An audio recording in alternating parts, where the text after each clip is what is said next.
أعوذ بالله من الشيطان الرجيم بسم الله الرحمن الرحيم ولله ما في السماوات وما في الأرض يغفر لمن يشاء ويعذب من يشاء والله غفور رحيم۔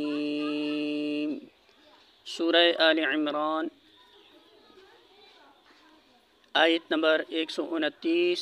ترجمہ: زمین اور آسمان میں جو کچھ ہے اس کا مالک اللہ ہے، جس کو چاہے بخش دے اور جس کو چاہے عذاب دے۔ وہ معاف کرنے والا ہے اور رحیم ہے۔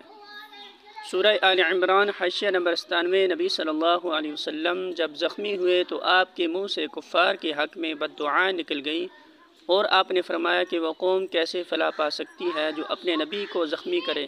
یہ آیات اس کے جواب میں ارشاد ہوئی ہیں۔